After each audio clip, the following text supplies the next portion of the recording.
I am Gideon, and I am 32 years old. For the last 10 years, I have secretly funded my parents' entire existence, paying their mortgage, covering their medical debts, and keeping a roof over their heads while they openly worshipped my older brother. But none of that mattered when I walked into his engagement party. As I stepped into the extravagant ballroom, my brother's beautiful bride leaned into her bridesmaids and whispered, loudly enough for half the room to hear, "The stinky country boy is here." Laughter rippled through the crowd. My own parents stood 10 feet away and did absolutely nothing. They just looked embarrassed that I even existed. But there is one massive detail none of them knew. They had no idea I am the sole owner of the ultra-luxury hotel they were currently standing in, drinking my top-shelf champagne on my dime. And they were about to learn exactly who they were dealing with. By the end of the night, there would be police, shattered illusions, and people begging on their knees. Before I tell you exactly how I tore their perfect world apart, please hit the like button if you believe that karma always comes to collect. And let me know in the comments where you are watching from today. Now, let's go back to the beginning of the most explosive night of my life. The evening began in the subterranean levels of the Grand Solstice Hotel, a flagship property I acquired 3 years ago after a ruthless bidding war. I pulled my limited edition Porsche 911 into the private VIP bay. The engine echoed against the pristine concrete walls before I cut the ignition. The silence that followed was heavy, filled with the anticipation of what I was about to endure. The valet on duty was a young guy named Marcus. He had been with my company for 2 years, working his way through night school, and he knew exactly who I was. He rushed over, his eyes wide, reaching for the driver's side door handle before I even unbuckled my seatbelt. I stepped out into the cool, climate-controlled air of the garage and handed him the keys. I looked him dead in the eye and gave him a very specific instruction. I told him to keep the car out of sight in the secure executive bay, behind the steel shutters. More importantly, I told him that if he saw me upstairs in the main ballroom tonight, he was to treat me like a complete stranger. I was not his boss tonight. I was nobody. He nodded, utterly confused but too well trained to ask questions. I slipped him a $100 bill, turned my back, and walked toward the private service elevators. I did not want a grand entrance. I did not want the concierge bowing to me or the lobby staff scrambling to clear a path. I wanted to observe my family in their natural habitat, when they thought they were surrounded only by people they needed to impress, and when they thought they were completely immune to consequence. I was wearing a tailored suit, but I had intentionally chosen a muted, unremarkable gray fabric. It was expensive, woven from the finest Italian wool, but it lacked the flashy branding, the aggressive styling, or the sharp silken lapels that screamed new money. I wore no diamond cufflinks. I did not wear a luxury watch on my wrist. I wanted to look exactly how my family expected me to look. I wanted to look average, struggling, and entirely insignificant. I wanted to be the smudge on their perfect glass window. The service elevator hummed quietly as it carried me to the ground floor. When the heavy oak doors of the grand ballroom finally opened, the sheer volume of the party hit me like a physical force. Crystal chandeliers, each worth more than the house I grew up in, threw fractured, dazzling light across hundreds of guests. The room smelled of expensive, overwhelming floral arrangements, rich roasted duck, and the heavy, sweet perfume of people trying entirely too hard to prove they belonged. Waiters in crisp white uniforms circulated with silver trays, pouring champagne that cost more per bottle than my father used to make in a week of hard labor. And right in the center of it all, soaking up the adoration like a sponge, was my brother, Julian. He was 35 years old, tall, impeccably groomed, and wearing a custom velvet tuxedo that I knew for a fact he put on a credit card with a 29% interest rate. Julian was always the star of the show. He was holding a glass of scotch, throwing his head back in a booming, practiced laugh that I had heard a million times before. Beside him was Clara, his fiancée. Clara looked like she had stepped directly out of a high-end luxury lifestyle magazine. She was draped in heavy, emerald green silk and glittering diamonds, holding a delicate champagne flute like a royal scepter. She had the kind of sharp, aggressive beauty that demanded attention and punished anyone who did not give it to her. She was the one who spotted me first. I was standing near the entrance, trying to blend into the shadows of a massive marble pillar, when her icy eyes locked onto mine. Her perfect, practiced, camera-ready smile vanished instantly. It was replaced by a tight, thin line of pure, unadulterated disgust. She leaned into the woman standing next to her, one of her identically dressed bridesmaids, and delivered her little whisper. "The stinky country boy is here." The bridesmaid let out a sharp, mocking laugh that cut through the ambient noise of the string quartet playing softly in the corner. Several other guests turned their heads to look at me. I felt their eyes scanning my plain gray suit, judging my lack of a flashy entourage, taking in my quiet demeanor, and immediately dismissing me as a nobody. I felt the familiar, burning sting of rejection, a cold, heavy knot in my chest that had been there since I was a child. But I kept my face entirely blank. I did not flinch. I did not turn away.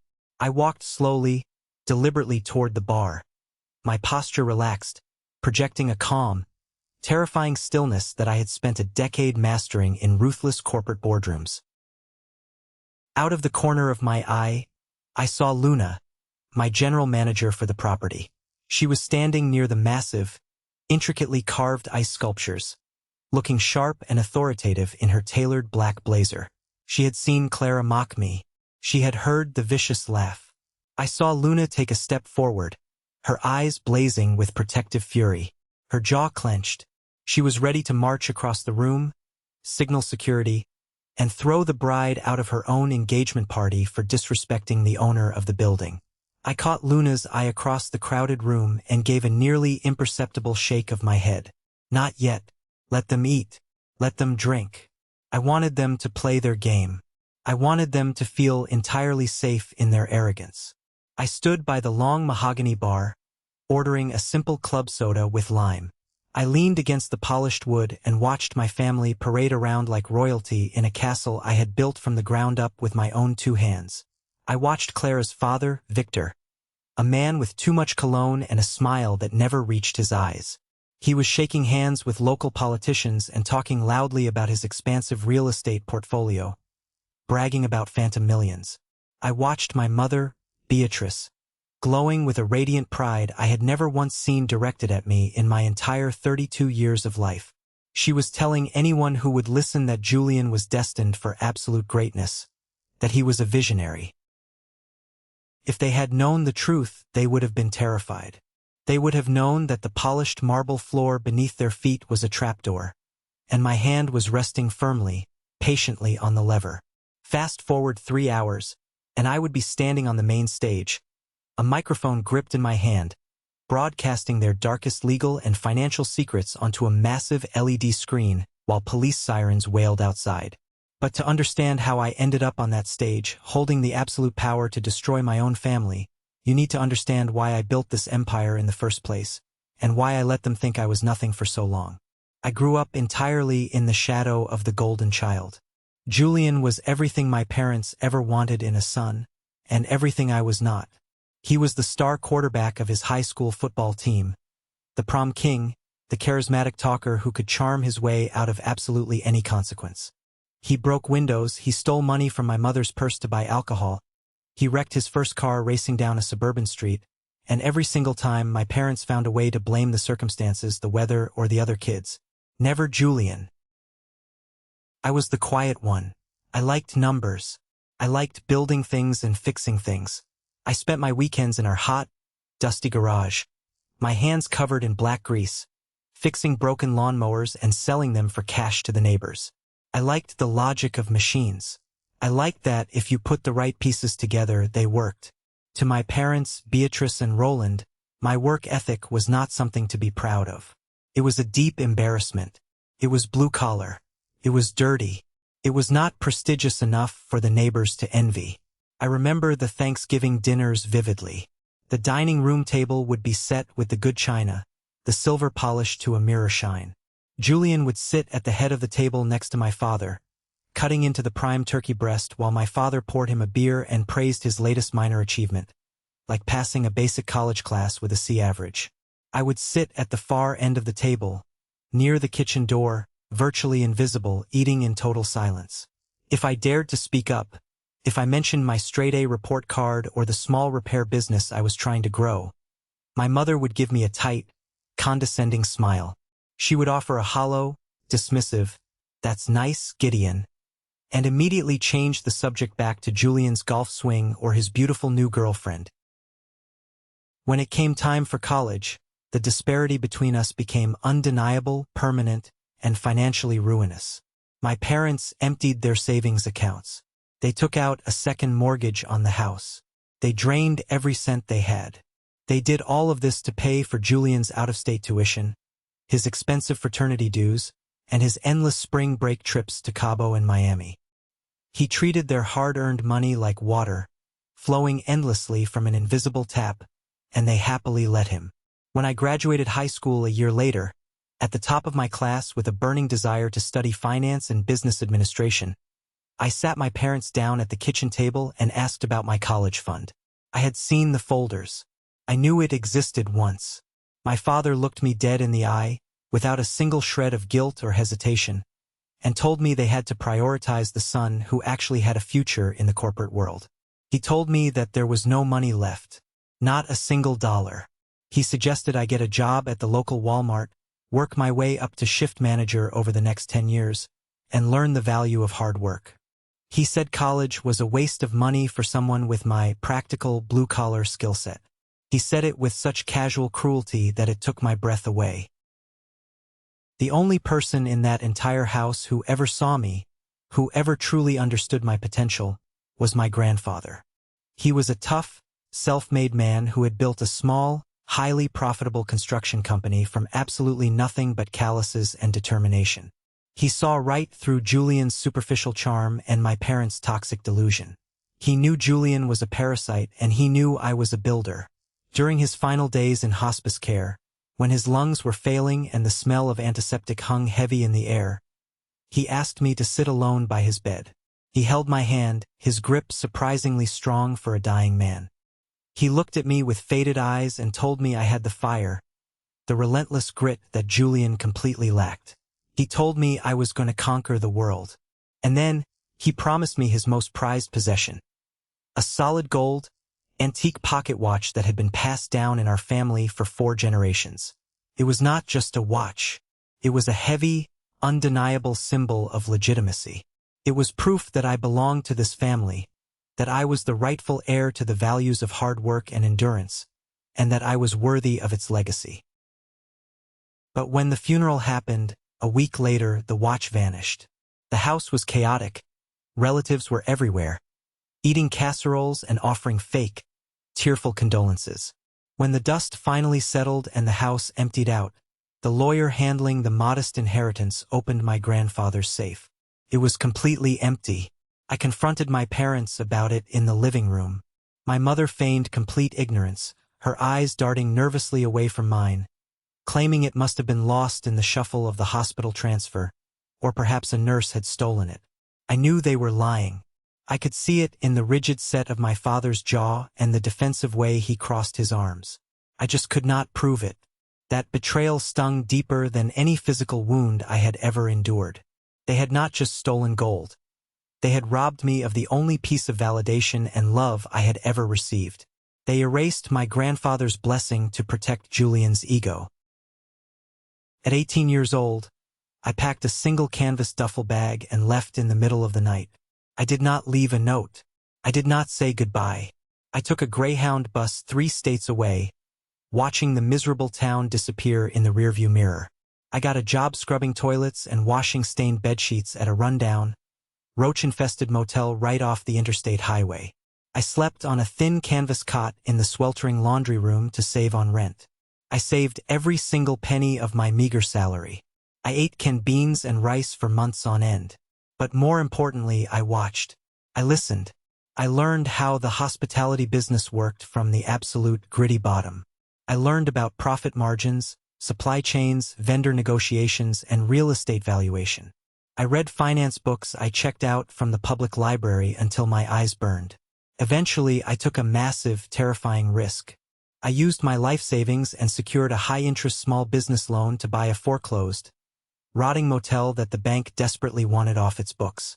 I renovated it myself, working 20-hour days until my hands bled. I did the plumbing, the painting, the roofing, the drywall. I flipped it for a massive profit, took that money, bought 2 more properties, and repeated the agonizing process.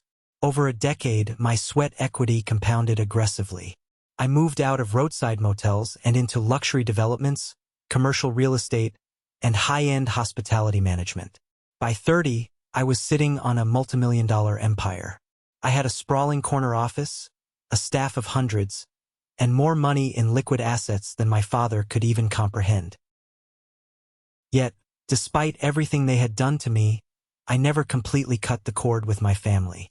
Years after I left, I found out through an old neighbor that Roland had been laid off from his job, and Beatrice was drowning in massive medical bills from a minor surgery. They were 2 months away from foreclosure. They were going to lose the house. Julian, predictably, was nowhere to be found, far too busy pretending to be a high roller in Miami to answer his parents' desperate, crying phone calls. So, I hired a top-tier wealth management lawyer. I set up an anonymous, blind trust. Every single month for years, a cashier's check arrived at their bank to cover their mortgage, their utilities, their groceries, and their medical debts. I did not do it for them.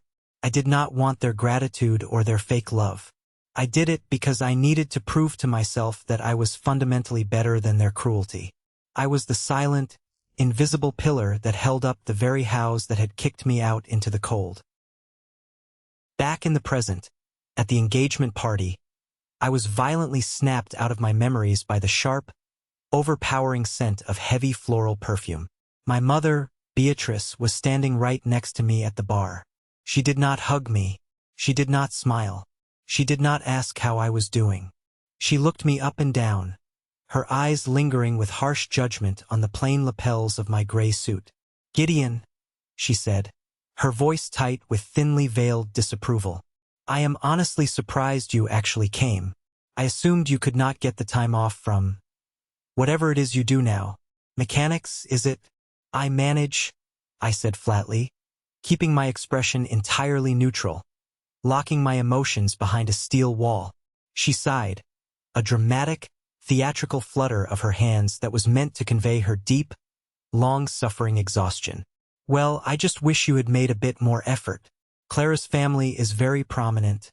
Gideon. Victor owns several massive companies. They are accustomed to a certain high standard of living. Your brother is stepping into a very elevated circle tonight. We do not want them thinking Julian comes from people who buy their clothes off the rack at a discount store. It reflects poorly on all of us." I looked at the woman whose house I had been secretly paying for over the last decade. The sheer, blinding audacity of her delusion was breathtaking. I could have crushed her right there. I could have reached into my pocket, pulled up the private bank statements on my phone, shoved them in her face, and watched her entire reality crumble into dust. I could have watched her choke on her own pride. But I held back. I swallowed the venom. "I will try to stay out of the professional photos, Mom," I said smoothly. She offered a satisfied, brisk nod, entirely missing the heavy sarcasm dripping from my words, and glided away to fetch Victor another glass of expensive wine. I bit the inside of my cheek and watched her walk away, thinking that her insult was the worst thing I would experience tonight. I was so incredibly wrong. The real nightmare, the true catalyst for their destruction, was about to begin. I walked away from the bar, desperately needing some space to breathe. The air in the ballroom felt thick, suffocating, heavily laced with hypocrisy and expensive cologne. I navigated through the dense crowd of wealthy strangers, ignoring their dismissive glances, my eyes scanning the room for an exit to an outdoor balcony. I just needed cold air. That was when I saw Clara again. She was holding court near a massive, towering floral arrangement of white roses and orchids, laughing loudly at a joke some local politician had just made. As she threw her head back to laugh, the brilliant light from the crystal chandelier overhead caught something metallic resting at the base of her throat, right against her collarbone. I stopped dead in my tracks. My vision tunneled. The ambient noise of the party, the string quartet, the clinking glasses, the arrogant chatter, faded into a dull, rushing roar in my ears. The blood in my veins turned to ice.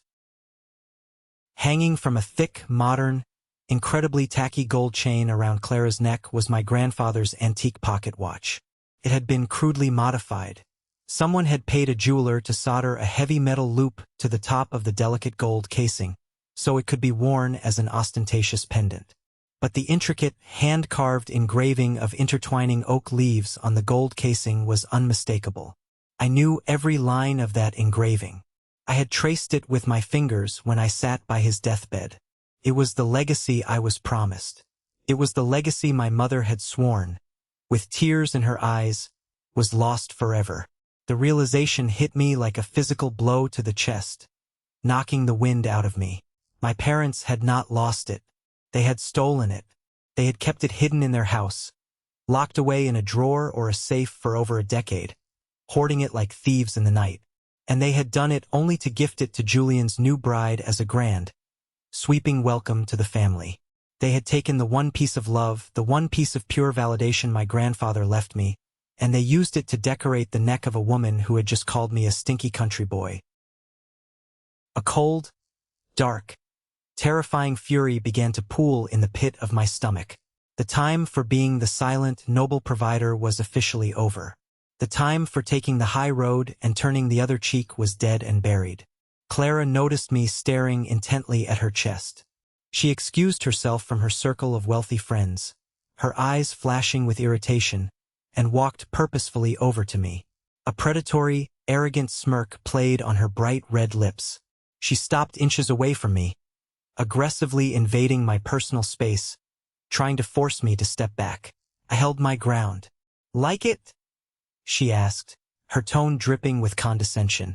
She flicked the heavy gold watch with a perfectly manicured, blood-red fingernail.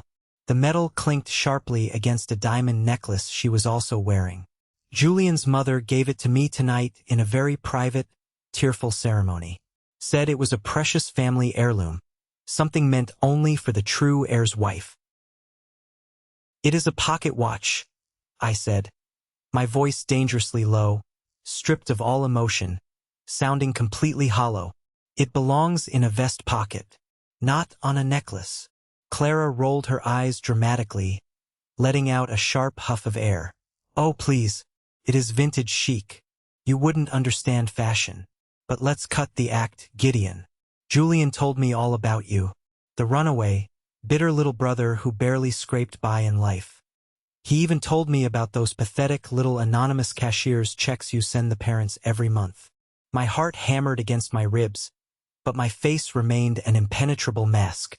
"Do you really think they do not know it is you?" Clara sneered, leaning in closer, her voice dropping to a vicious whisper. "They just let you do it because they pity you. It makes you feel important, right? To pretend you are the big, strong savior helping out the family that cast you aside." My jaw tightened until my teeth actually ached. She was fishing. She was throwing daggers in the dark, trying to find a raw nerve to strike, trying to assert dominance over someone she perceived as weak and easily broken. "Listen to me carefully," Clara hissed, dropping the sweet, socialite act entirely. Her eyes turned hard, flat, and entirely dead. "Julian is moving up in the world. My father is bringing him into our firm as an executive vice president. Once we are married, I do not want you hanging around. You do not fit our brand. You are a liability. Keep sending your little checks if it makes you feel better. But stay away from my husband and stay away from our lives. Are we clear?"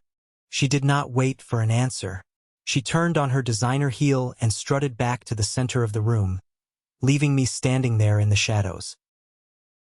I processed the sheer venom of her attack. I analyzed it. She was too confident, too aggressive. People with real money, old money, did not act like that. They did not feel the need to violently establish dominance over a perceived peasant at a public social event. They ignored you.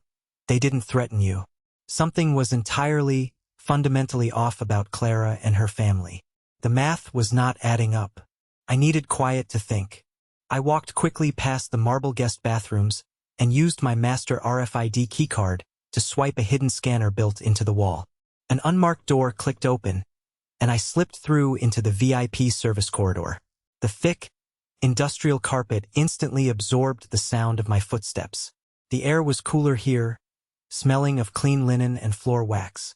It was a restricted area used only by upper management and high-profile security teams. I leaned against the wall in the dim fluorescent light, pulling out my phone to call my security director. I needed to run a check on Victor and Clara. But before I could dial the number, I heard a voice echoing from the small alcove near the service elevators 50 feet down the hall. It was Victor, Clara's father. He was pacing back and forth furiously, speaking urgently and aggressively into a cell phone. "I do not care what the original timeline was," Victor growled into the phone. His cultured, smooth accent was entirely gone, replaced by a rough, grating, desperate tone. "We accelerate it. We move now. The brother is a nobody, he is some mechanic or something, he will not be a problem. The parents are completely snowed. The old man practically handed me his entire financial portfolio tonight to look over. They have substantial equity in that house, plus a fully funded retirement account." I held my breath, stepping deeper into the shadows, pressing my back flat against the cool wall, straining to hear every word. "Yes, the day after the wedding," Victor continued, his tone ruthless and calculating, devoid of any human empathy. "We drain the retirement accounts first, leverage the house for a massive bridge loan, and then we completely disappear, just like the job in Dallas. And tell Silas he will get his 10% cut for feeding us the lead, but if he keeps calling me complaining about his child custody bills, I will cut him out entirely. Just keep the shell companies ready to receive the wire transfers." The pieces slammed together in my mind with terrifying, blinding clarity. Silas, my cousin Silas, the one who had recently gone through a brutal, incredibly expensive divorce and custody battle, complaining constantly at family gatherings about needing cash to pay his vicious lawyers. Silas had known about the anonymous trust one set up. He had snooped around my parents' house, looked through their mail, and seen the financial statements. He had sold that information to Victor and Clara. They were not wealthy real estate tycoons. They were professional con artists, predators. They had targeted Julian, playing perfectly on his desperate, pathetic need for status and wealth, using his massive ego to get access to my parents' remaining assets. If they succeeded, Beatrice and Roland would be left completely homeless and entirely penniless, living on the street. Julian would be left with nothing, deeply in debt, and likely facing federal fraud charges by association. The entire family would be absolutely decimated, destroyed beyond repair. Victor hung up the phone, took a deep breath, smoothed the lapels of his expensive tuxedo jacket, and walked back out to the party, plastering that fake, warm smile back onto his face. He was entirely unaware that he had just signed his own death warrant. They were not just terrible people. They were monsters, and they had just walked willingly into the den of the biggest apex predator in the city. They thought they were hunting helpless sheep, but they had just locked themselves in a steel cage with a starving wolf. I did not panic. I did not storm out into the grand ballroom, grab Victor by his expensive silk collar, and start a screaming, violent match in front of 300 affluent guests. That is what amateurs do. That is what emotional victims do. I am a businessman, forged in the fires of ruthless corporate warfare, an ideal in leverage, undeniable documentation, and total, calculated destruction. I bypassed the ballroom entirely and took the private, secure elevator straight up to the penthouse executive suite on the top floor, which served as my on-site control room. The moment the heavy steel doors slid open, my posture shifted. The hunched, insignificant, quiet brother disappeared. I walked across the plush carpet to the massive mahogany desk that overlooked the glittering, sprawling city skyline. I picked up the secure landline. First, I called Harrison, my head of corporate security.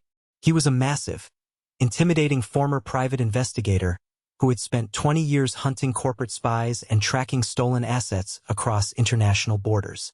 He answered on the very first ring. Harrison, I need a full, deep-dive, no-limits background check on a Victor and Clara Whitmore. They are currently downstairs in the main ballroom. I want absolutely everything you can dig up. Tax records, civil judgments, outstanding warrants, known aliases, criminal records. Dig heavily into real estate transactions in Dallas, Texas, specifically. I need it in exactly 20 minutes. Consider it done, boss, Harrison replied, the rapid, aggressive clicking of a mechanical keyboard already echoing in the background. Next, I dialed Fiona, my chief financial officer. She was a brilliant, ruthless, Harvard-educated accountant who could track a single dollar through a maze of offshore accounts while blindfolded. Fiona, I have a major, time-sensitive situation. I need you to immediately pull the financial profiles of my parents, Beatrice and Roland. Cross-reference any recent inquiries or soft pulls on their credit with shell companies operating out of Texas. Look for any financial link, any wire transfer to my cousin Silas. Track the data flow. Find out exactly who is trying to drain them dry. Give me 15 minutes, Gideon, Fiona said, her voice sharp, calm, and filled with absolute focus. Are we going to war tonight?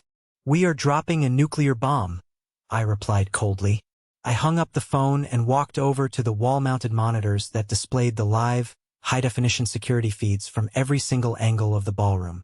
I watched the footage of my family. I zoomed in on Silas, my traitorous cousin. He was standing near the lavish buffet line, aggressively stuffing his face with expensive crab cakes, completely oblivious to the fact that his life was about to end.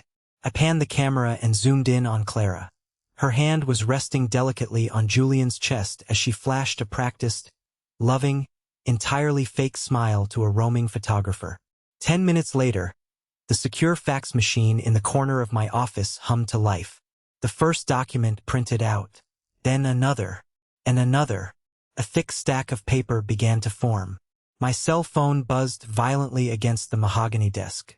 It was Harrison. Gideon, you hit the absolute jackpot, Harrison said, his voice laced with grim, predatory satisfaction. Clara Whitmore does not exist in any database. Her real name is Amanda Vance. She has 3 active, high-priority felony warrants in Texas for wire fraud and elder abuse. Victor is not her father. His real name is Richard Vance. He is her husband. They run a sophisticated long-con operation targeting vulnerable, middle-class families who are desperate to climb the social ladder. They fake the wealth, hook the mark, drain the assets, and vanish into the wind. They have a pending, massive civil lawsuit against them in Arizona for the exact same scam. And Silas? I asked, looking at the documents detailing the complex, layered wire transfers Fiona had just sent over to my secure encrypted email.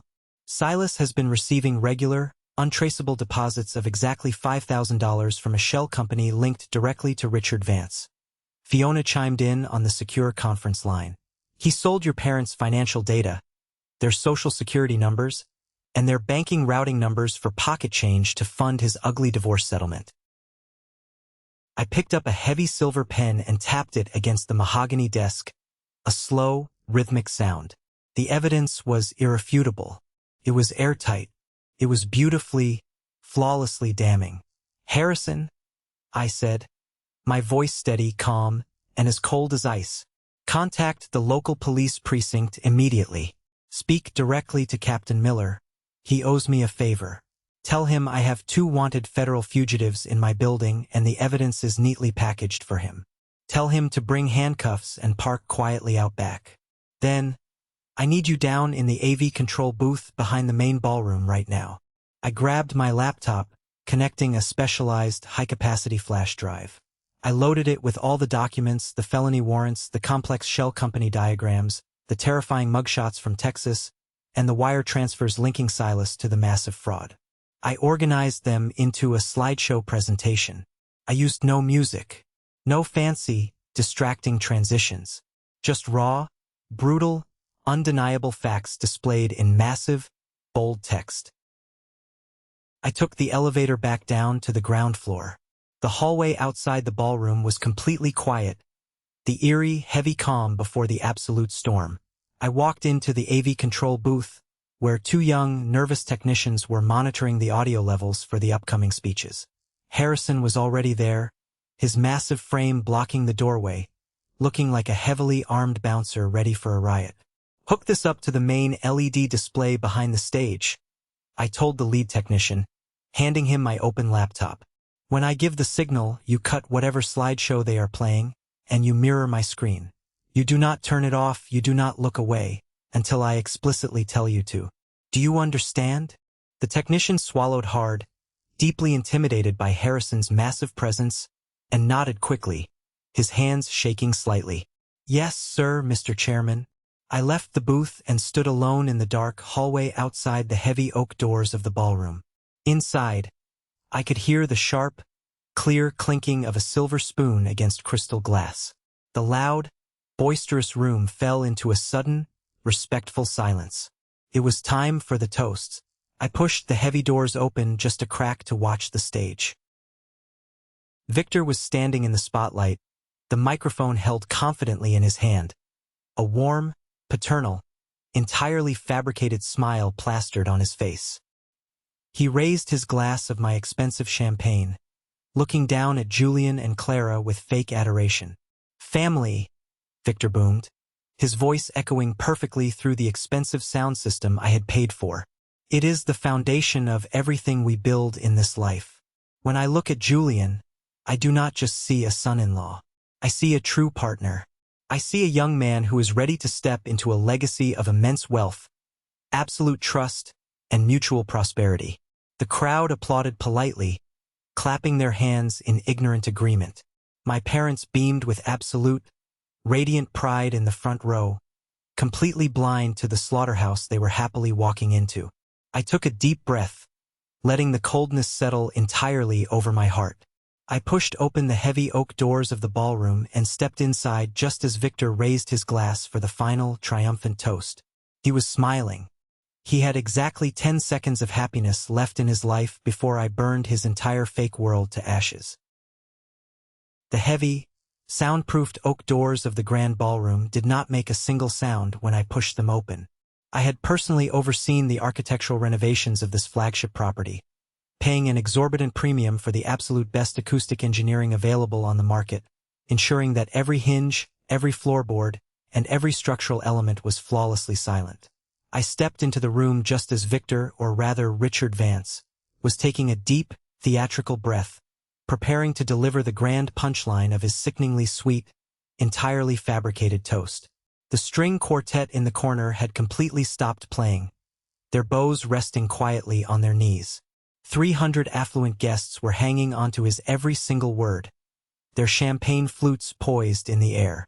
My mother, Beatrice, was clutching my father's arm in the front row, her eyes shining with thick tears of absolute joy. She fully believed that her golden child, Julian, had finally secured his rightful place in the upper echelons of high society. She believed this was the moment all her relentless bragging, all her financial sacrifices, and all her cruel dismissals of my existence were finally being validated. I walked straight down the center aisle of the ballroom. I did not rush. I did not stomp my feet or wave my hands. I walked with the measured, predatory, relentless pace of a man who owned the very Italian marble he was stepping on. My leather shoes clicked sharply against the polished floor, a rhythmic, undeniable sound that cut through the silence of the room like a metronome counting down to a detonation. At first, it was just the people in the back rows who noticed. They glanced over their shoulders, their faces twisting into expressions of deep annoyance at the interruption. Then the murmurs started. The whispering spread forward like a dark wave, rippling through the wealthy crowd as guests nudged each other, pointing their manicured fingers at the man in the plain, unremarkable gray suit who was marching toward the main stage. Julian noticed the distraction first. He looked past his future father-in-law, his perfectly groomed eyebrows knitting together in deep, genuine confusion. He squinted against the bright stage lights, trying to make out my face.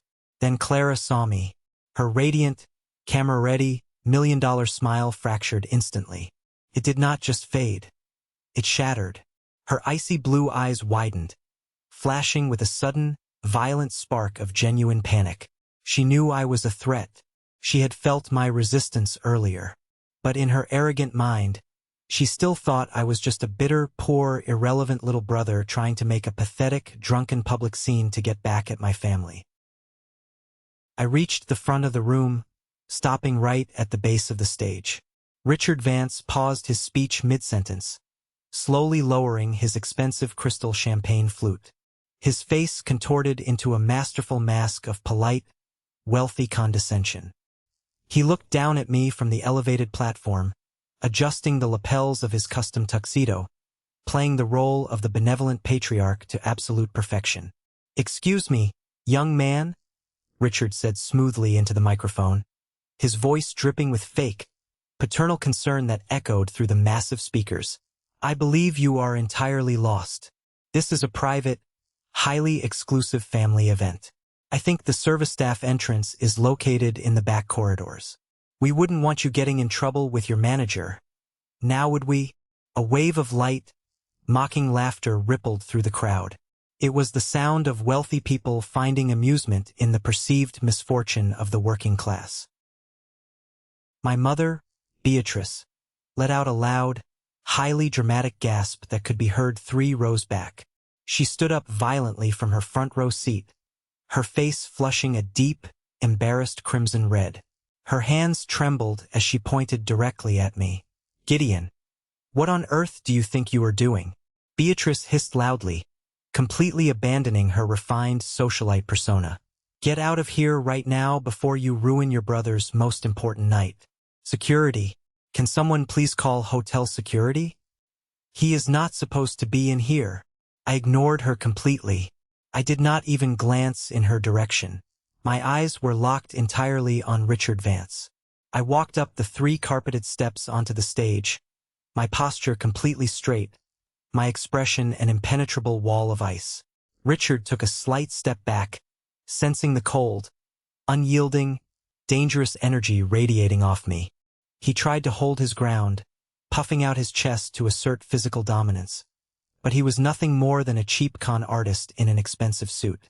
He relied entirely on charm, manipulation, and deception, not actual, raw confrontation. I reached out and smoothly, forcefully pulled the microphone directly from his grip. He was too physically and mentally stunned by the sheer audacity of the move to resist. "I am not lost, Richard," I said into the microphone. The name echoed through the massive ballroom, bouncing off the crystal chandeliers and the gold-leafed ceilings. "Richard, not Victor." Clara's head snapped toward me so fast I thought she might physically break her neck. Her jaw dropped slightly. Richard Vance's entire body went rigid, as if 1,000 volts of electricity had just shot through his spine. The healthy, vibrant color drained from his face in a matter of seconds, leaving him looking like a sick, terrified, very old man. His eyes darted toward the exits. "And you are absolutely right," I continued, my voice steady, calm, and carrying the absolute authority of a federal judge handing down a life sentence. "This is a private family event. But the problem here tonight, Richard, is that you are not family. You are a federal fugitive." The ballroom erupted into a chaotic, deafening symphony of gasps, angry shouts, dropped silverware, and confused, frantic murmuring. People stood up from their tables. The wealthy facade of the room completely crumbled into panic. Julian stepped forward, his fists clenched tight at his sides, his face turning a deep, dangerous shade of purple with rage. He was desperately trying to play the heroic, masculine protector in front of his wealthy peers. "Gideon, you have lost your damn mind," Julian shouted, completely losing his temper, stepping right into my personal space. "Give me that microphone right now and get the hell out of my engagement party. You are just jealous. You have always been insanely jealous of me. And now you are trying to ruin the best thing that has ever happened to me because you have absolutely nothing in your own pathetic life. Julian, shut your mouth, step back, and look at the screen," I commanded, my voice slicing through his pathetic tantrum and the ambient noise of the room like a newly sharpened steel blade. I did not yell. I just spoke with a heavy, terrifying finality. I looked up toward the darkened AV booth hidden in the upper balcony and gave a single, sharp nod to my lead technician. Instantly, the massive 30-foot LED screen behind the stage flickered to life. The romantic, soft-focus, highly edited slideshow of Julian and Clara walking hand in hand on a white sand beach vanished entirely. It was replaced by a stark, blinding white background that illuminated the entire stage. Then, the heavily redacted legal documents appeared. They were high-resolution, perfectly clear, flawlessly organized, and entirely undeniable. The first slide was a massive split screen. On the left was the polished, professional engagement photo of Clara, looking like a billionaire heiress. On the right was a bleak, harshly lit, incredibly unflattering police mugshot of a woman who looked exactly like her, but with cheaper hair dye, zero makeup, and dead, empty eyes. Below the mugshot, massive black text read, Amanda Vance, wanted for multiple counts of felony wire fraud, grand larceny, and elder abuse. Active warrants in the state of Texas and Arizona. The crowd went completely, horrifyingly dead silent. It was the kind of heavy silence that physically rings in your ears. You could have heard a pin drop on the thick carpet. I paced slowly across the stage, the microphone gripped firmly in my hand, looking out at the sea of shocked, horrified, pale faces. Ladies and gentlemen, I apologize for the interruption, but you are not celebrating a beautiful union of two wealthy families tonight, I announced, my voice steady and completely devoid of emotion. You are celebrating the final execution stage of a highly sophisticated, predatory long con. The beautiful woman standing before you in the expensive green silk dress is not Clara Whitmore, heiress to a massive real estate fortune. Her real name is Amanda Vance. She is a career criminal. And the man standing next to her, the man who just gave that touching speech, is not her father. His name is Richard Vance. He is her legal husband, and he is her co-conspirator. My mother, Beatrice, let out a gut-wrenching moan and collapsed back into her chair. Her hands covered her mouth, her eyes wide with sheer, unadulterated terror as she stared at the mugshot on the screen. Julian looked like he had been struck in the chest with a sledgehammer. He physically stumbled backward, looking back and forth between the massive LED screen and the woman he thought he was going to marry. His brain was completely unable to process the total, violent destruction of his manufactured reality. They do not own lucrative real estate companies, I continued, my voice echoing relentlessly over the silent crowd. They do not have a massive investment portfolio. They hunt vulnerable, desperate people who want to climb the social ladder. They fake their wealth. They hook a greedy, easily manipulated mark like my brother, and then they drain the family's assets entirely dry before vanishing into the night, leaving their victims bankrupt and facing federal investigations. I clicked a small black remote in my hand, and the slide changed instantly. Now, the screen displayed highly detailed bank routing numbers, complex shell company corporate structures, and a series of massive, highlighted wire transfers. This is their entire operation, I explained calmly, pointing a laser pointer at the screen. Tomorrow morning, their concrete plan was to leverage my parents' family home for a massive, high-interest bridge loan. They were going to completely drain my parents' fully funded 401k and retirement accounts, and wire the money directly to these offshore holding companies located in the Cayman Islands. They have successfully executed this exact same scam in Dallas. They are currently facing a massive civil lawsuit in Arizona, and they were going to do it right here to my family tonight. Amanda Vance finally snapped out of her paralyzing shock. Her vicious survival instincts kicked into overdrive. She lunged forward, her face twisted in an ugly, vicious, animalistic snarl, completely dropping the elegant, refined socialite act. She looked like a desperate, cornered rat. He is lying, Amanda screamed at the top of her lungs, her voice shrill, panicked, and desperate. She pointed a violently shaking finger directly at my chest. He is a sick, twisted, jealous liar. He fabricated all of this garbage because he absolutely hates Julian. Look at him. Look at his cheap suit. He is a nobody. He works in a dirty garage. Throw him out. Someone call the police and arrest him for defamation. She turned desperately to Julian, grabbing his expensive tuxedo lapels with both hands, her fake diamond rings flashing aggressively under the bright stage lights. Julian, baby, look at me. Do not listen to him. He is insane. He has always been insane. You know me. We love each other. Tell them to throw him out right now. Julian just stared at her. He looked up at the massive screen, saw the undeniable mugshot, saw the detailed legal documents with her real name, and then he looked into my eyes. He saw the absolute, terrifying certainty in my gaze. For the first time in his entirely privileged, heavily sheltered, deeply coddled life, his golden armor had completely failed him. The illusion was dead. He gently, but very firmly, peeled her desperate hands off his jacket. He took a long step back, physically distancing himself from the toxic radiation of her lies. He didn't say a word. He just let her go. Amanda realized in that exact terrifying second that Julian was not going to save her. He was not going to play the knight in shining armor. He was entirely broken. She spun back around to face me, her eyes burning with pure, concentrated, venomous hatred. She completely abandoned the crying, misunderstood victim act and went straight for the jugular. You think you are so incredibly smart, don't you? Amanda spat, walking aggressively up the final step of the stage, getting right into my personal space, her breath smelling of expensive champagne and desperate fear. You think you can just walk in here with some fake, photoshopped PowerPoint presentation and ruin my entire life? You are absolutely nothing. You are a pathetic, stinky little country boy who couldn't even afford to rent a standard room in this hotel, let alone stand on this stage and lecture people who are infinitely better than you. I am going to sue you for everything you are worth. I am going to launch a defamation lawsuit so massive it will bury you.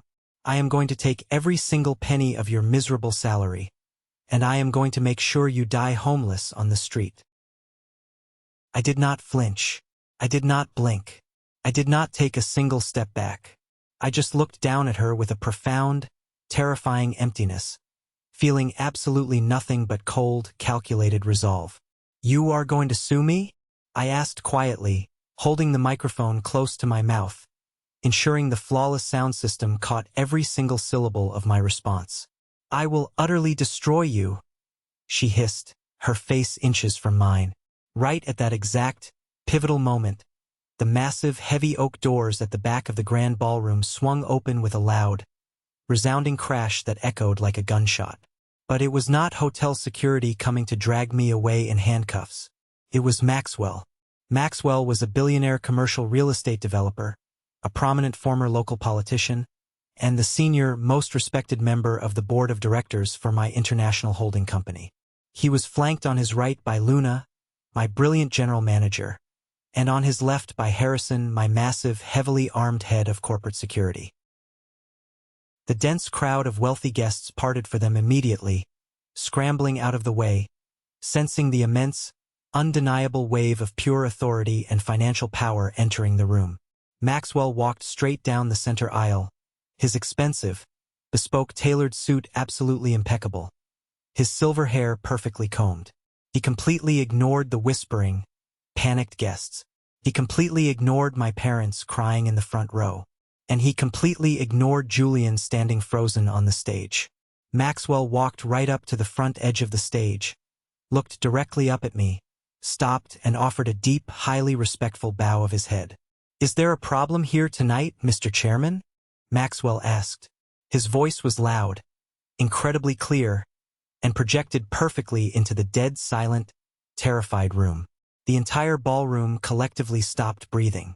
My mother, Beatrice, let out a small, high-pitched, entirely pathetic whimpering sound.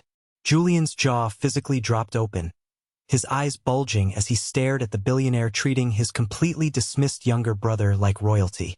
Richard Vance took another stumbling step backward, grabbing the podium to keep from falling over, finally realizing the sheer, unimaginable magnitude of his fatal miscalculation. He hadn't just tried to con a wealthy family. He had tried to rob the king. "No problem at all, Maxwell," I replied smoothly, my voice echoing through the room. "Just a small pest control issue that is being handled as we speak." Luna stepped forward, her heels clicking sharply, looking directly at Amanda with absolute disdain. "Sir, I have explicitly instructed the valet staff to lock down and hold all vehicles associated with the Whitmore party. The perimeter of the building is entirely secured by our private security staff. No one leaves this property without your express permission." Amanda looked frantically back and forth between me, Maxwell, and Luna. Her criminal brain was desperately trying to compute the impossible, reality-breaking data directly in front of her. "Mr. Chairman?" Amanda repeated, her voice cracking violently, the arrogant, venomous confidence completely draining out of her body like water from a shattered glass. What exactly does he mean, Mr. Chairman?" I stepped closer to her. I lowered the microphone slightly, speaking just loudly enough for her, Richard, and my immediate family in the front row to hear the devastating truth. "You asked me earlier how I could afford to rent a room in a place like this," I said, my voice dripping with absolute, freezing ice. "I don't rent rooms here, Amanda. I own this building. I own the ground it sits on. I own the parking garage your getaway car is currently locked in. I own the expensive champagne you and your fake husband have been drinking on my dime all night. And I personally pay the salary of the heavily armed security guards standing at every single exit right now. You tried to con a family you thought was stupid, naive, and incredibly vulnerable. And you were absolutely right about them. But you made one fatal mistake. You forgot to run a background check on the son they threw away."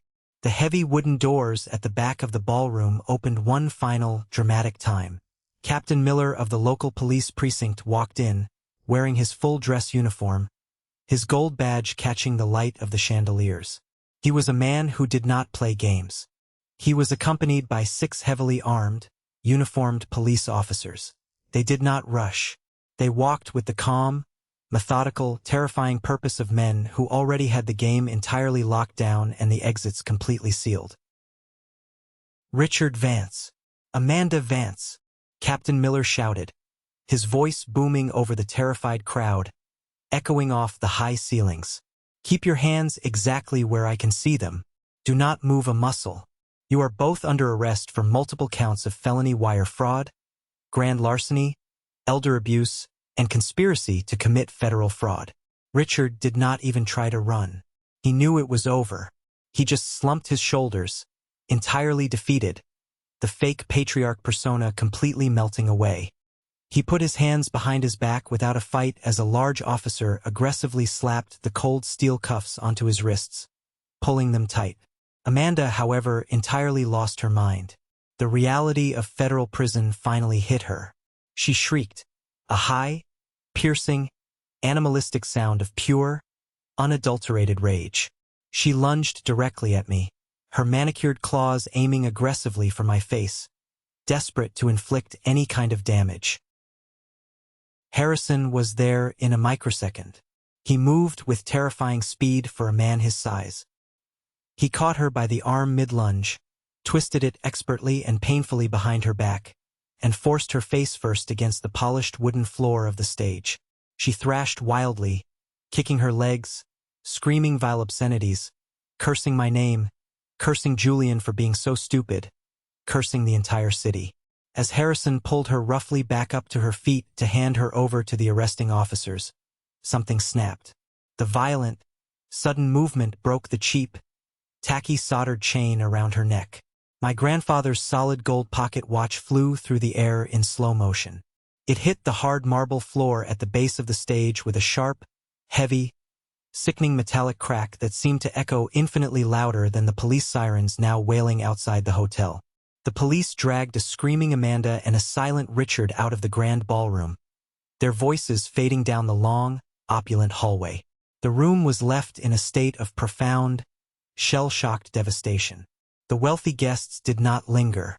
They began to quickly, nervously, and very quietly gather their expensive coats and purses, filing out the side doors like ghosts, desperate to escape the immediate blast radius of this absolute social and legal disaster. I slowly walked down the carpeted steps of the stage. I knelt down on the cold marble floor and carefully picked up the gold pocket watch. The glass face was completely shattered, tiny shards scattering across the stone. But the solid gold casing with the intricate, hand-carved oak leaves was still perfectly intact. I rubbed my thumb over the familiar engraving, feeling a strange, heavy, settling peace wash over my soul. The debt was finally, permanently settled. I stood up and turned to face my family. Julian was sitting in a gilded chair, his head buried deep in his hands, his shoulders shaking. He was completely, utterly broken. My father, Roland, was staring blankly at the wall, his face ashen, looking 10 years older than he had that very morning. And my mother, Beatrice, was standing there, trembling uncontrollably, her makeup running down her face in dark streaks, her eyes locked entirely onto the gold watch in my hand. I reached into the inside pocket of my expensive, tailored gray suit jacket. I pulled out a thick, heavy white envelope.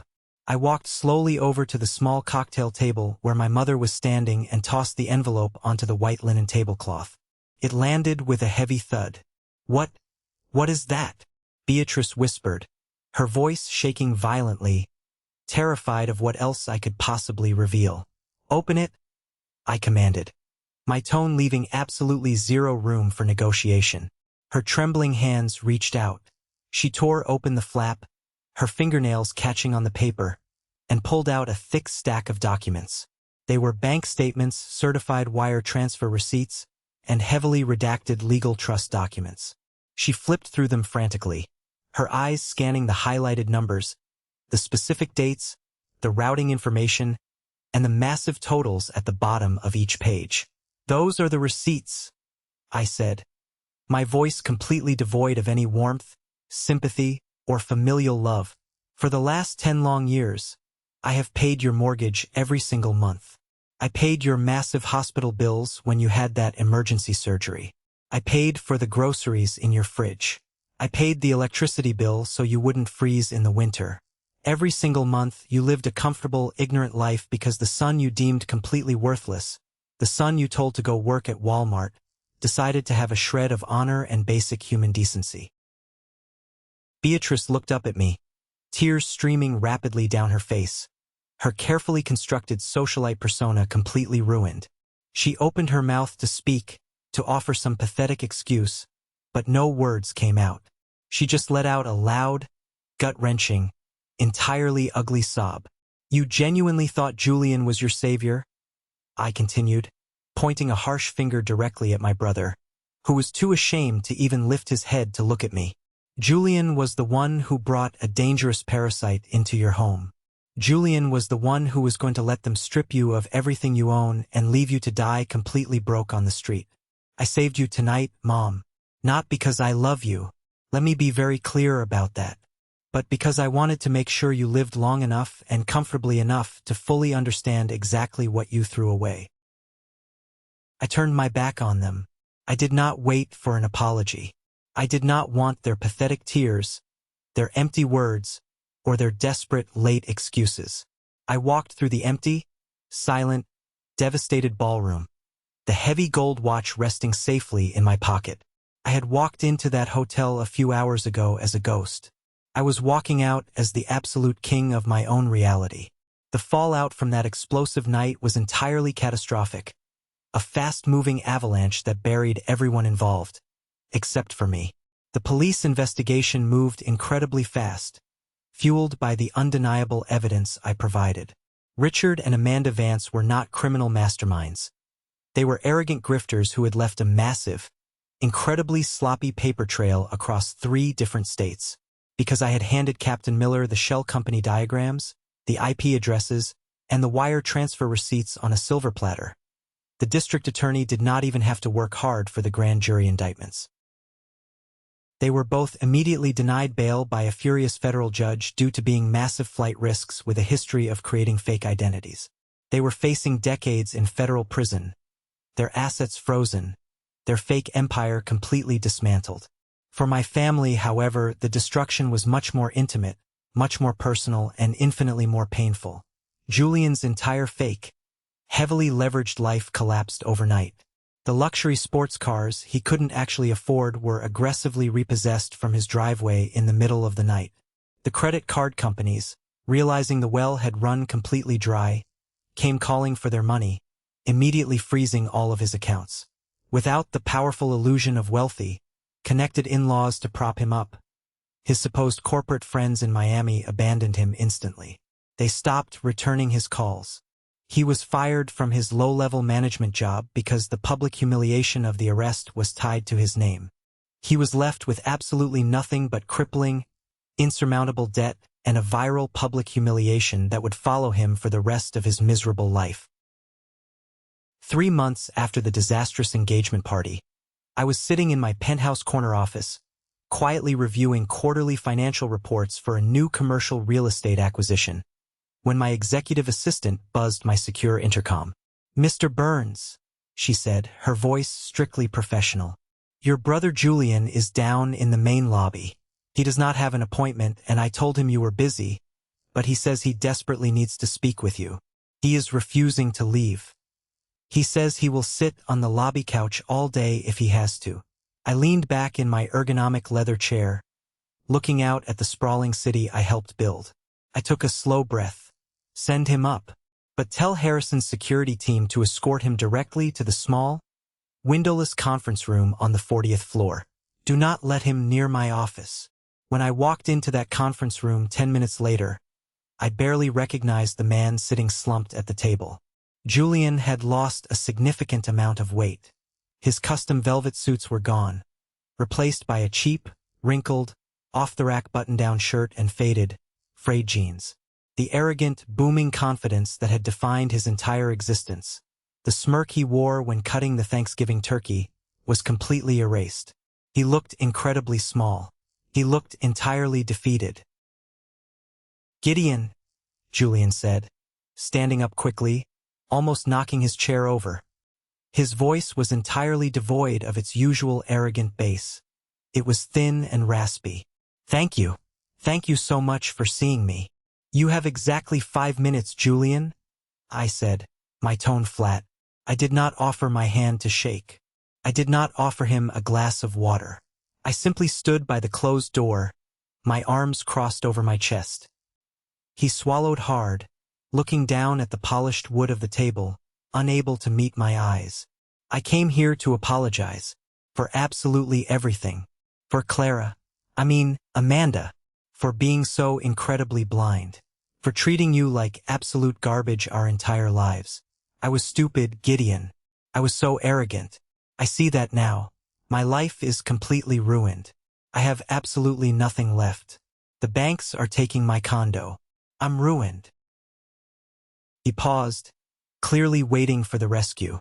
He was waiting for me to step in, to offer him a high-paying executive job in my company, to hand him a blank cashier's check, and fix his entire life like our parents always had whenever he made a mistake. I let the silence stretch out in the room. I let it become heavy, awkward, and deeply punishing. "Apology acknowledged," I said coldly. "Good luck figuring it out." I turned to leave, my hand on the brass doorknob. Julian panicked. "Wait, Gideon. Please wait. I need a job. I need a loan. Just something, anything to get me back on my feet.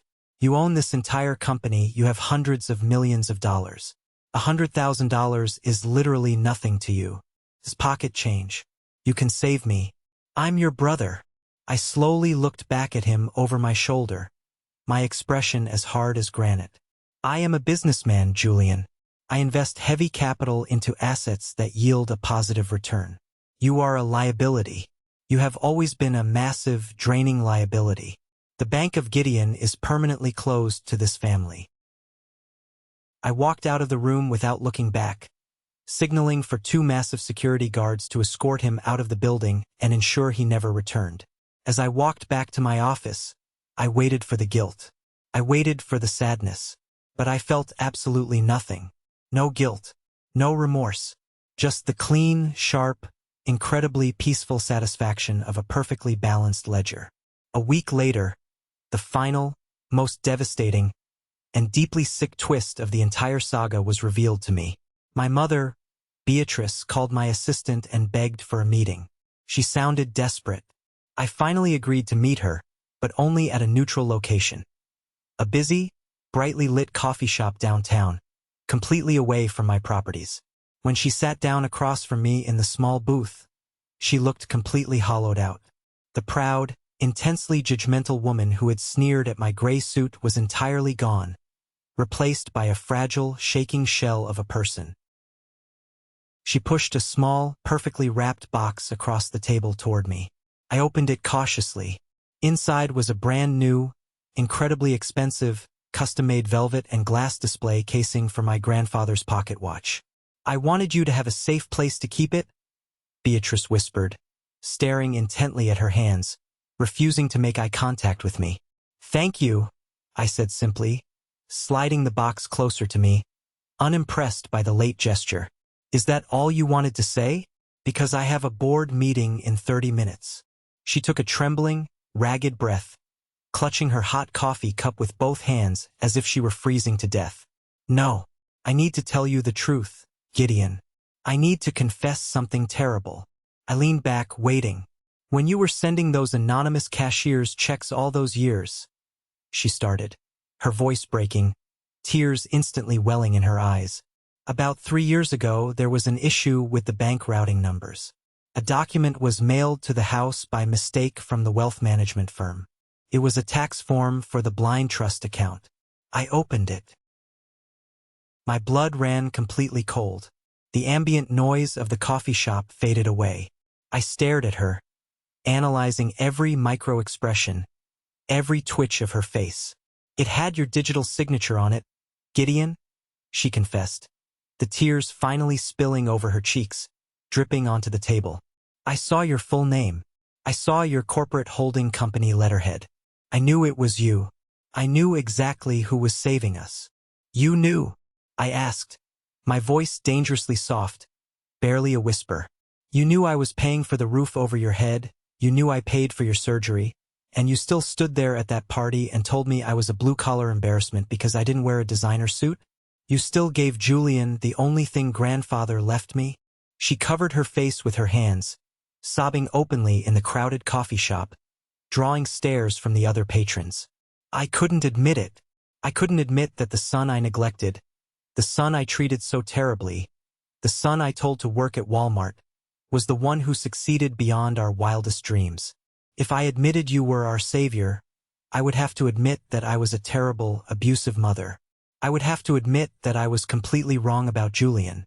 My pride wouldn't let me do it. I just pretended I never saw the paper. I threw it in the fireplace and lied to myself. "I am so sorry." I sat back in my chair, absorbing the absolute, staggering depth of her betrayal. The sheer narcissism of it was breathtaking. She didn't just ignore me. She actively, consciously chose her own fragile ego over the truth.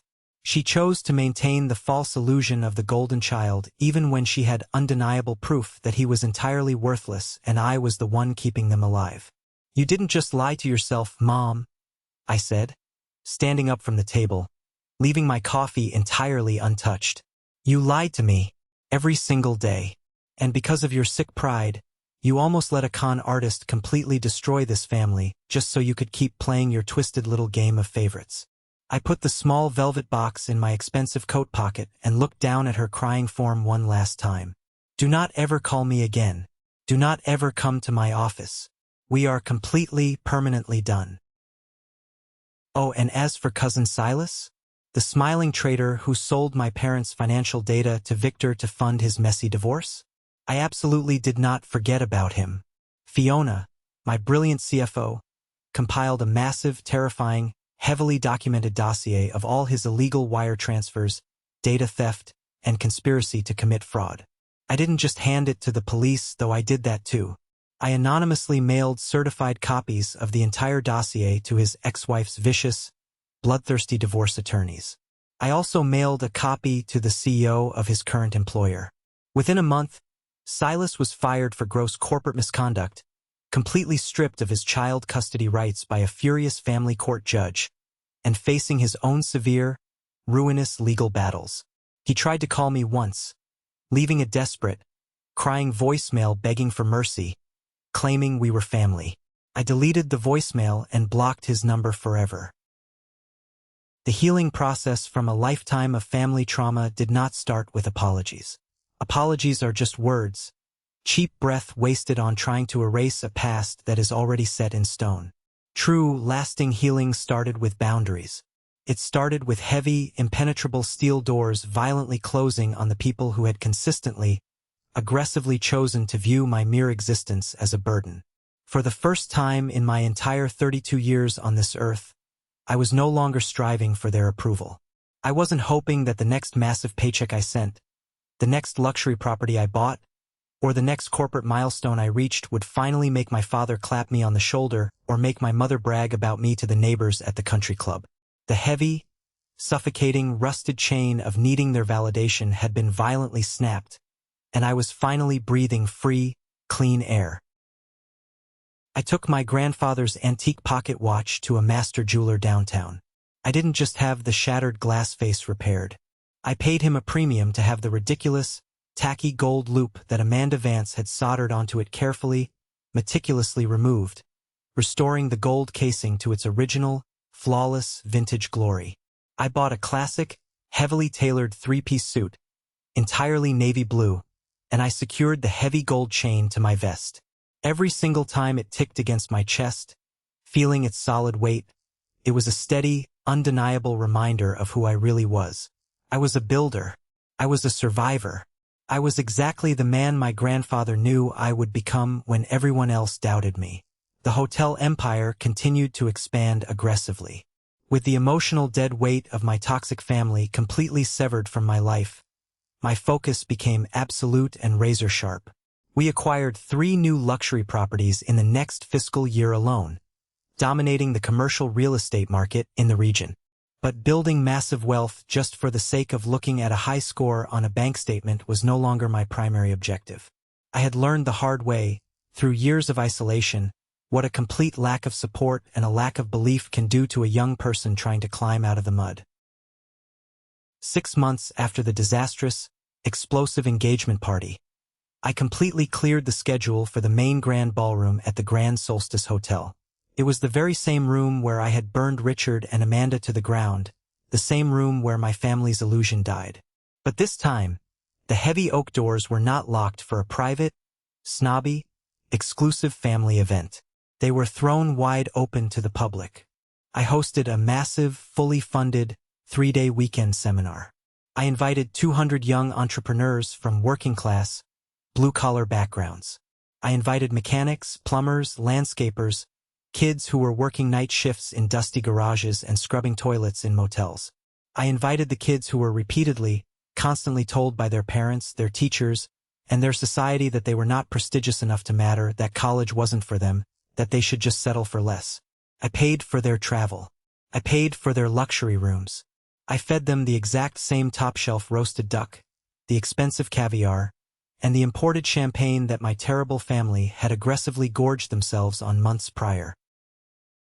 I stood on that same massive stage, but this time, the LED screens behind me were not displaying felony warrants or mugshots. They were displaying practical financial models, real estate acquisition strategies, compound interest charts, and guides on securing small business loans. I looked out at a massive room full of young men and women who were incredibly hungry, who were desperate for someone, anyone, to simply tell them that their calloused, dirty hands were an asset, not an embarrassment. I scanned the crowd and saw a young man in the 3rd row, wearing a cheap, ill-fitting gray suit, nervously taking furious notes in a spiral notebook.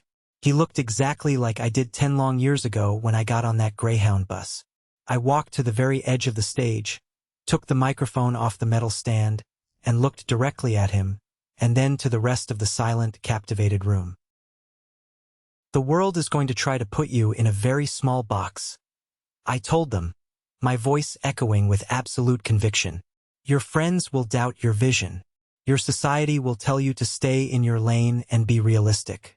And sometimes, the most painful, devastating truth of all, Your own blood family will look at your burning ambition and call it a joke. They will mock your grind. They will mock your blue-collar jobs, because your relentless ambition makes them deeply uncomfortable with their own laziness and mediocrity. I paused, reaching up to touch the gold pocket watch resting heavily against my vest. Do not ever let them dictate your value, I continued. Do not shrink yourself to make them comfortable. The greatest, most satisfying revenge you can ever achieve in this difficult life is not screaming. It is not fighting in the mud, and it is not destroying them. True revenge is massive, undeniable, blinding success. Build an empire so massive, so tall, that they have to crane their necks just to look at the bottom of your shoes. Be absolutely undeniable. The applause that followed was not the polite, fake, golf clapping of wealthy socialites. It was a roar. It was the thunderous sound of chains breaking. I never spoke to my parents or Julian again. I heard through the grapevine of old neighbors that Julian was working a miserable, high-stress, mid-level sales job, driving a beat-up, used sedan, constantly complaining to anyone who would listen about how deeply unfair the world was to him. My parents were forced to downsize to a tiny, cramped, one-bedroom apartment in a bad part of town, forced to actually live within the meager, pathetic means they had created for themselves. The anonymous checks had stopped entirely. They were finally forced to face the harsh, cold, unforgiving reality of consequence. I didn't rejoice in their suffering. I simply did not care anymore. They were complete strangers to me. My family was now the people I actively chose. It was Harrison who guarded my life and my secrets. It was Fiona who fiercely protected my empire's finances. It was Luna who ran my properties with iron efficiency and loyalty. It was the young entrepreneurs I was pulling up the ladder behind me. If you are listening to this right now, and you are the black sheep of your family, if you are the one who works quietly in the dark shadows while the useless golden child gets all the praise, if you are the one paying the physical and emotional bills for people who do not even have the basic decency to respect your name, hear me very clearly. You do not owe them your blood. You do not owe them your hard-earned salary. You do not owe them your future. Loyalty is earned, not automatically granted by a shared last name or a guilt trip. Stop setting yourself on fire just to keep people warm who constantly complain about the smoke. Walk away. Build your empire in absolute silence. And when the time is right, let your massive success do all the talking. Have you ever faced something similar with your own family? Have you ever had to draw a hard, incredibly painful line in the sand with the toxic people who were supposed to love you unconditionally? Share your story in the comments below. Let this community be the powerful validation you never received at home. And don't forget to like this video and subscribe so you don't miss the next journey. Keep building, keep fighting, and never, ever let them tell you what you are worth.